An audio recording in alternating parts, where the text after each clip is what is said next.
I am Shashi Srivastava and you are watching Shashi sir की class. आज का हमारा टॉपिक काफ़ी इंपॉर्टेंट है जिसका नाम है प्रोनाउन। ठीक है, अब प्रोनाउन में एक कन्फ्यूजन होता है कि कभी किसी बुक में 6 टाइप तो किसी बुक में 8 टाइप दे देता है। तो आज हम प्रोनाउन के जितने भी टाइप्स है उसको एक एक को एग्जाम्पल के साथ और विथ डेफिनेशन हम पढ़ेंगे ताकि आपको फ्यूचर में किसी तरह की कोई प्रॉब्लम ना हो और यह वीडियो देखने के बाद आपको दूसरा वीडियो देखने की जरूरत ना पड़े। तो चलिए स्टार्ट करते हैं आज का टॉपिक।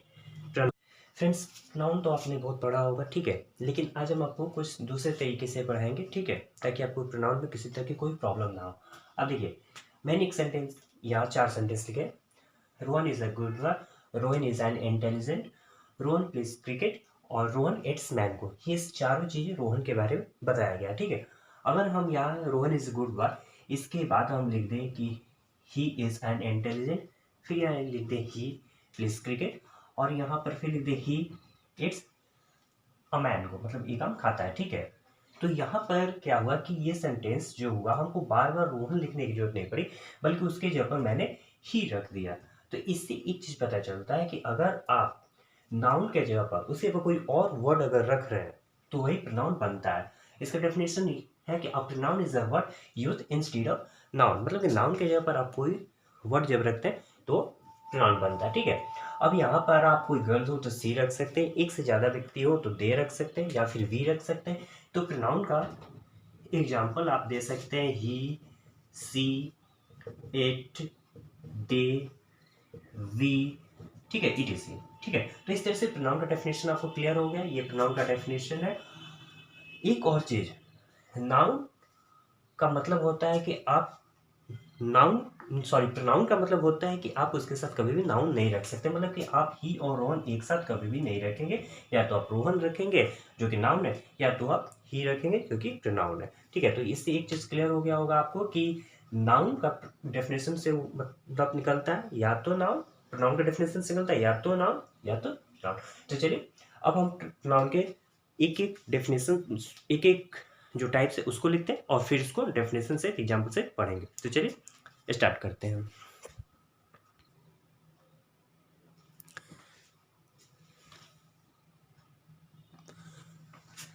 प्रोनाउन के जो मैंने टाइप लिखा 11 टाइप है, लेकिन यहाँ 8 ही तक हो पाया, इसके बाद 3 और हम लिखेंगे। इसको आप नोट कर लीजिए। पहला है पर्सनल प्रोनाउन, व्यक्तिवाचक सर्वनाम, पोसेसिव प्रोनाउन, अधिकारवाचक, एम्फेटिक प्रोनाउन जोड़ देने वाला सर्वनाम, रिफ्लेक्सिव प्रोनाउन निजवाचक, डेमोन्स्ट्रेटिव प्रोनाउन संकेतवाचक, इंडेफिनिट प्रोनाउन अनिश्चयवाचक सर्वनाम, डिस्ट्रीब्यूटिव जिसको व्यष्टिवाचक सर्वनाम कहते हैं। 8वां है रेसिप्रोकल प्रोनाउन जिसका मतलब होता है पारस्परिक सर्वनाम। और 9वां नंबर है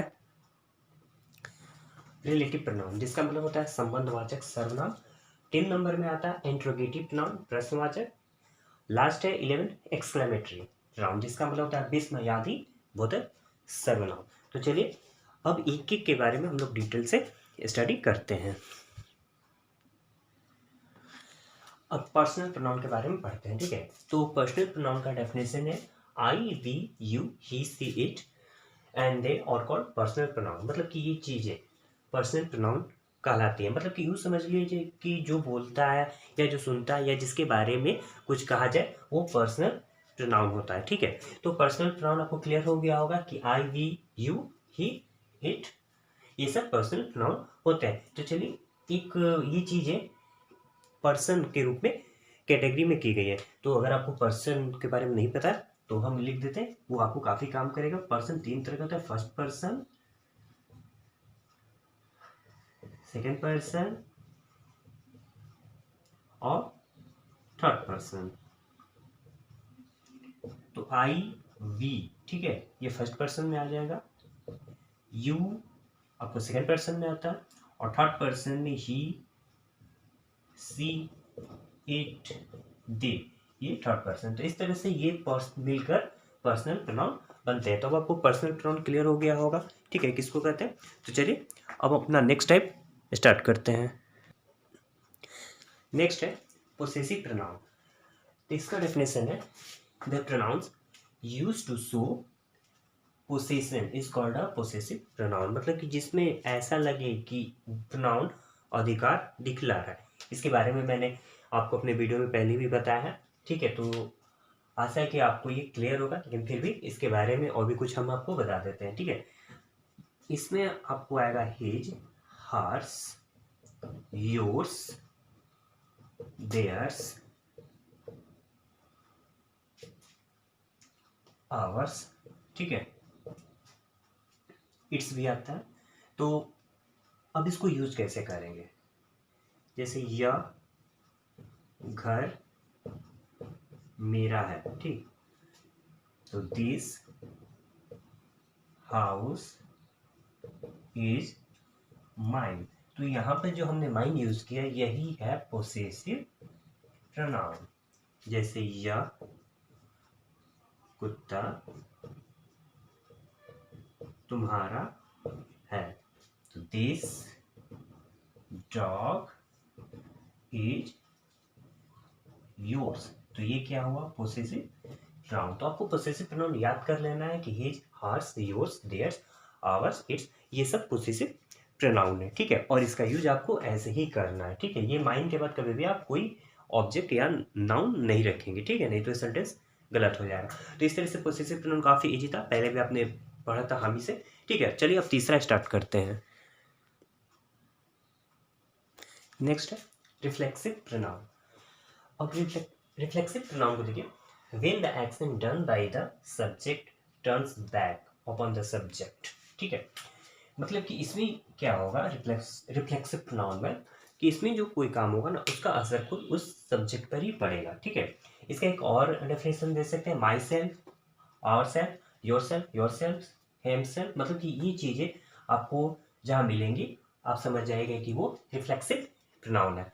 अब एक चीज और देखने वाली बात है कि कहीं सेल्फ लगा के सेल्फ्स लगा हुआ है। ठीक है, तो जब प्लूरल होगा ना तो एफ को हटा के वीएस लगा दिया जाता है। ये आपने नाउन एंड नंबर में पढ़ा होगा। ये देखिए, ये और इसमें क्या अंतर है, जब यू मतलब कि सिर्फ एक तुम्हारी बात होगी तो योर सेल्फ लिखेंगे, लेकिन जब तुम लोग की बात होगी तो हम वहां पर एफ को हटाकर वीएस लगा के योर सेल्फ बनाएंगे। ठीक है, अब देखिए एग्जांपल्स, हरी हॉट हिमसेल्फ, इसका मतलब ये हुआ कि हरी ने खुद ही अपने आप को चोट पहुंचाया। ठीक है, मतलब कि हरी जो है ये जो चोट पहुंचा है खुद हरी ने खुद ही को पहुंचाया। ठीक है, तो ऐसे सेंटेंस को हम रिफ्लेक्सिव प्रोनाउन में रखते हैं। You did your work yourself, मतलब कि तुमने अपना काम खुद ही किया। तो जब कोई वर्क होता है और उसका असर मतलब कि वो खुद ही किया है, मतलब कि सब्जेक्ट ने ही खुद किया है। ठीक है, तो हम उसको रिफ्लेक्सिव प्रोनाउन कहते हैं। अब आपको पूरी तरह से क्लियर हो गया होगा। दे बिल्ट हाउस, मतलब वो घर बनाया, कह रहे हैं तो खुद ही घर बनाया। ठीक है, तो जब उन्होंने अपना घर खुद ही बनाया तो हम देमसेल्फ लिखेंगे। ठीक है, तो इस तरह से ये तीसरा टाइप जो था रिफ्लेक्सिव प्रोनाउन, ये भी आपको क्लियर हो गया होगा। जब सब्जेक्ट कोई काम खुद ही करेगा या सब्जेक्ट पर ही असर पड़ेगा तो उसको रिफ्लेक्सिव प्रोनाउन कहते हैं। याद रखिएगा, myself, ourself, yourself इसका एग्जाम्पल है। तो चलिए नेक्स्ट चौथा पढ़ते हैं।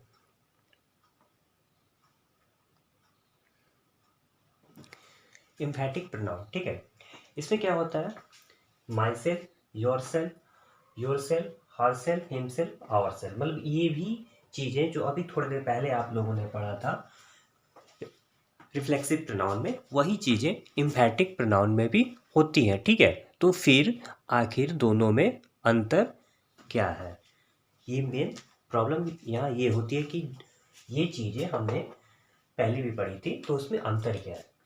तो इसमें एक चीज आप जोड़ लीजिए, जोड़ देना। ठीक है, एम्फैटिक मतलब जोड़ देना। यहाँ देखिए,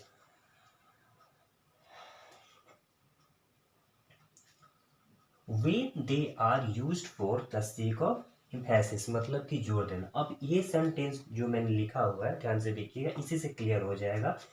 आई myself give it to you, इसका मतलब होगा मैंने खुद ही उसको दिया, मतलब कि अपने आप पर जोर दे रहा है, और मैंने उसको खुद दिया, मैंने उसको खुद दिया, इसका मतलब, और मैंने खुद ही उसको दिया, मतलब कि एक तरह से जोर लग रहा है, मैंने खुद ही, मतलब कि यहाँ पर यह है कि ऑप्शन उसके पास था, मतलब कि कोई और भी दे सकता था, लेकिन मैंने खुद ही दिया। ठीक है, और यहाँ पर ये पता चल रहा है कि और भी उसके पास ऑप्शन थे, कहीं और से ले सकता था, लेकिन उसको उसने ये इसको दिया। ठीक है, तो इसमें खुद ही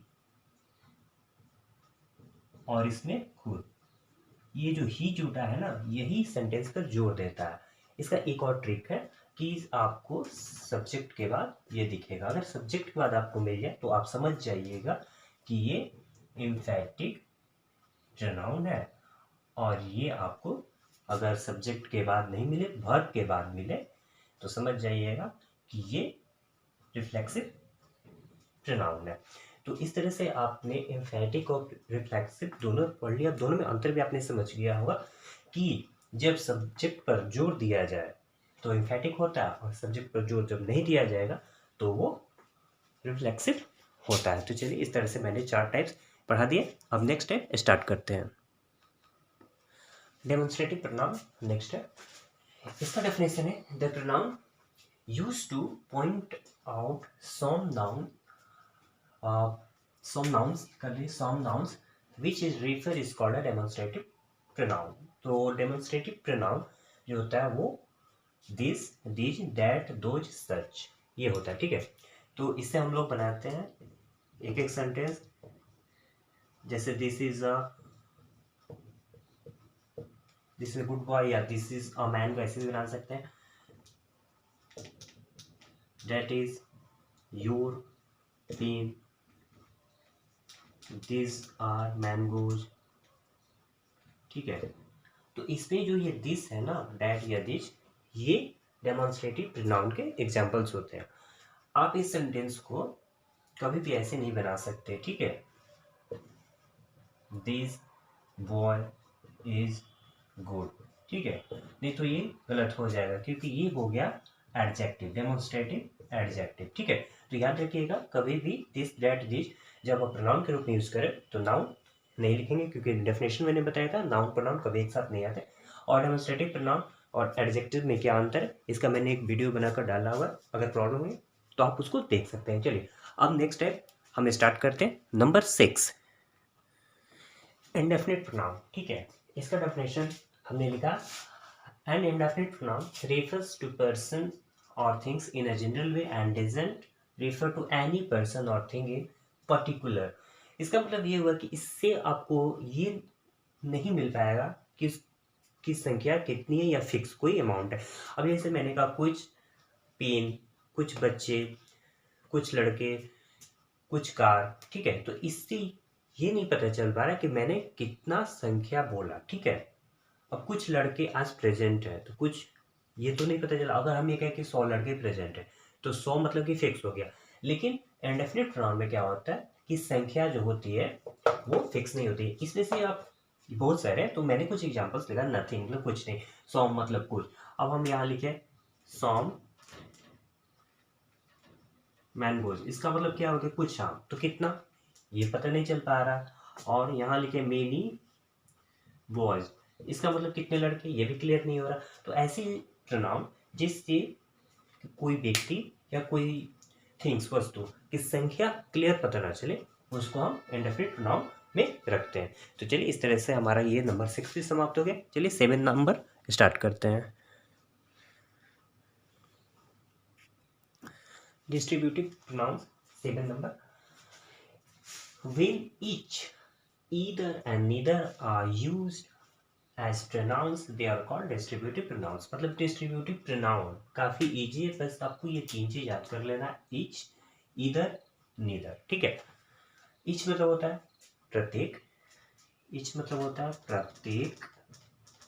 ठीक है, either मतलब होता है दोनों से कोई एक, नीदर मतलब होता है दोनों से कोई नहीं। ये काफी इंपॉर्टेंट है, इसका हिंदी आप याद कर लीजिएगा। ठीक है, each of them will get a prize, मतलब कि जितने भी हैं सबको प्राइज मिलेगा। Either of you can do this work, मतलब कि तुम दोनों में से कोई एक ही काम कर पाएगा। Neither of them was absent, दोनों में से कोई भी एब्सेंट नहीं था। याद रखिएगा इसका हिंदी। और ये याद रखिएगा तीनों एग्जाम्पल डिस्ट्रीब्यूटिव नाउन्स के हैं। अगर आपको कहीं मिलेगा ये तीनों वर्ड और बोलेगा कि कौन सा नाउन का टाइप है, तो तुरंत आप डिस्ट्रीब्यूटिव नाउन बता दीजिएगा। तो इस तरह से ही हमारा 7 नंबर भी समाप्त हुआ। अब 8 नंबर में प्रोनाउन स्टार्ट करते हैं, जो हमारा नेक्स्ट टाइप है रेसिप्रोकल प्रोनाउन। ठीक है, नेक्स्ट है हमारा, इसमें आप ये भी काफ़ी इजी है, इसमें ईच अदर और वन अनदर ये दोनों रेसिप्रोकल प्रोनाउन होते हैं। मतलब कि ये दोनों वर्ड आपको जहाँ दिखेंगे समझ जाइएगा रेसिप्रोकल प्रोनाउन है। ठीक है, लास्ट जो मैंने पढ़ाया था उसमें ईच था। ठीक है, उसमें कंफ्यूज नहीं होना, ईच अदर होना चाहिए। इससे पहले डिस्ट्रीब्यूटिव जो मैंने बताया था उसमें ईच था। अब देखिए, both the boys criticise each other, इसमें जो बॉयज हैं, दो बॉयज, वो क्या करते हैं, आपस में एक दूसरे की आलोचना करते हैं। तो इस तरह के सेंटेंसेस में हम बनाते हैं। ठीक है, एक दूसरे से। ठीक है, तो ईच अदर जो होता है वो टू पर्सन्स, ठीक है, ये टू पर्सन्स के लिए होता है। और ये टू यहाँ मतलब कि थ्री और मोर कह सकते हैं, मोर पर्सन। ठीक है, मतलब कि दो से ज्यादा। ठीक है, जब दो से ज्यादा आपको मिलेगा तो वन अनदर, जैसे कि ऑल द गर्ल्स, ऑल मतलब कि ज्यादा लड़कियां, यहाँ दो से ज्यादा है तो all the girls help one another, मतलब एक दूसरे की मदद की। तो जैसे कि सेंटेंस से पता चल रहा है कि आपको अगर हिंदी में ऐसे सेंटेंस मिल जाए एक दूसरे की, ठीक है, एक दूसरे की जहां आपको मिले वहां each other and one another use करेंगे। ईच अदर यूज करेंगे टू पर्सन के लिए, और टू से जहाँ ज्यादा आ जाएंगे वहां वन अनदर यूज करेंगे। हाँ, लेकिन एक बात और, अब मॉडर्न ग्रामर में हमेशा ईच अदर ही यूज हो रहा है। ठीक है, मतलब कि वन अनदर का यूज लगभग समाप्त हो गया।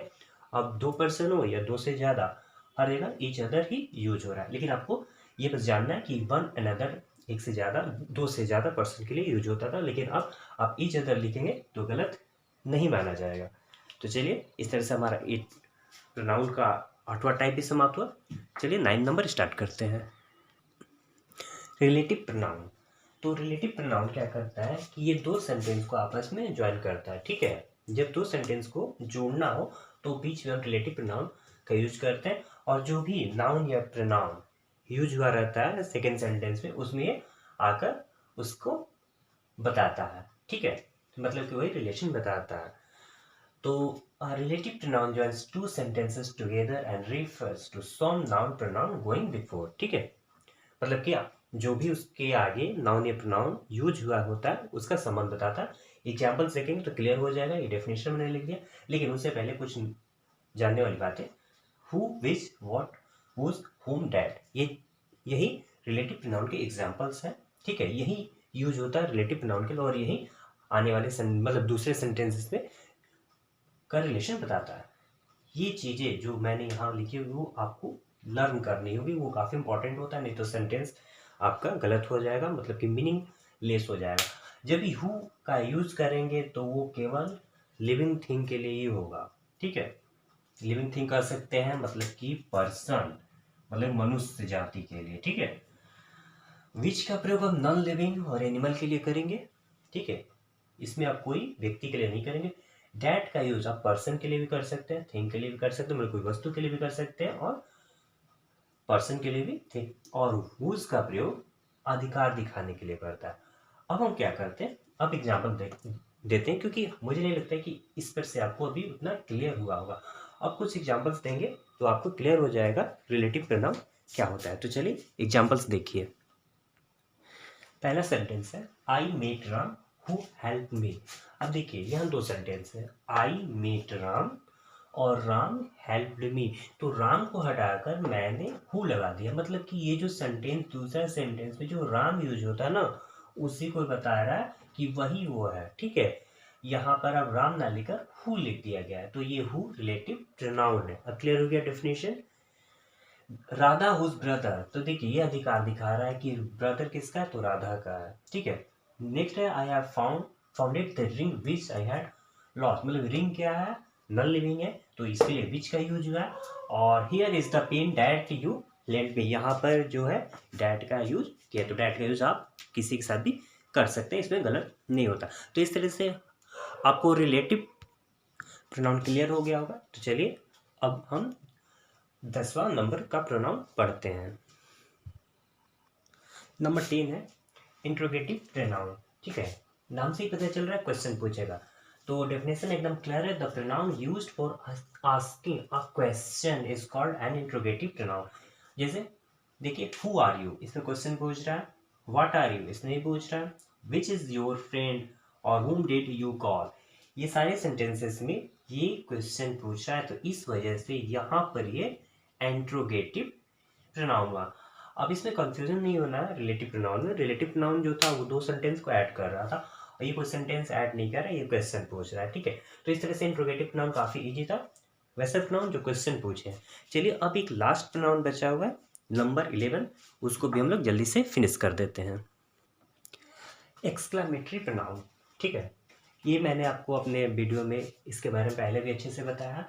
इसमें क्या होता है कि कोई सडन फीलिंग्स होती है, ठीक है, अचानक आपको मुंह से जब कुछ निकल जाता है, वाओ, ओ, हर, जैसे कि और भी वर्ड्स हैं, अल्लाह हैं, हुर्रे हैं, तो ये सारे वर्ड्स एक्सक्लेमेटरी प्रोनाउन में होते हैं, ठीक है। लेकिन यहाँ हमको पढ़ना है एक्सक्लेमेटरी प्रोनाउन। तो एक्सक्लेमेटरी प्रोनाउन में सिर्फ एक वर्ड, यही एक वर्ड है बस, इसके अलावा और कोई इसका एग्जाम्पल नहीं है, और इसका साइन है एक डंडा और नीचे डॉट। तो व्हाट, उसके बाद एक्सक्लेमेटरी साइन है, और you have won the prize, मतलब तुमने इनाम जीत लिया। तो इस तरह के सेंटेंसेस अगर आपको मिलता है, ठीक है, और प्रोनाउन में पूछा जाता है कि प्रोनाउन का कौन सा टाइप है, वैसे ये तो एक्सक्लेमेटरी सेंटेंस से कोई भी बता देगा इसका साइन देखकर, मैंने सेंटेंसेस में बताया है इसके बारे में, आप चाहे तो वहां से मेरा वीडियो देख सकते हैं। लेकिन अगर प्रोनाउन में अगर पूछा जाए इस तरह से लेकर, तो आप इसको कहेंगे ये एक्सक्लेमेटरी प्रोनाउन है, ठीक है। और सेंटेंस के रूप में पूछा जाएगा तो एक्सक्लेमेटरी सेंटेंस है। तो इस तरह से पूरे 11 टाइप मैंने यहाँ आपको क्लियर कर दिया है। अब मुझे नहीं लगता कि इसके अलावा कोई और टाइप बचा है। किसी बुक्स में 6, तो किसी में 8, तो किसी में 10 दे देता है। मैंने पूरा एक एक प्रोनाउन आपको अच्छे से बता दिया। आपको इसको अच्छे से रीड करना है, बार बार पढ़ना है, एग्जाम्पल्स को सॉल्व करना है। इस तरह से प्रोनाउन चैप्टर आप फ्यूचर में कभी नहीं भूलेंगे। तो अगर आपको वीडियो ये अच्छा लगा तो आप अपने दोस्तों को भी शेयर कीजिए, लाइक कीजिए। जो प्रॉब्लम है उसको कमेंट कीजिए, उसका हम जवाब देंगे अगर कोई प्रॉब्लम है तो इस तरह से आज हम अपना यहाँ वीडियो समाप्त करते हैं। फिर मिलेंगे एक नए वीडियो के साथ, तब तक के लिए बहुत बहुत धन्यवाद। Thank you.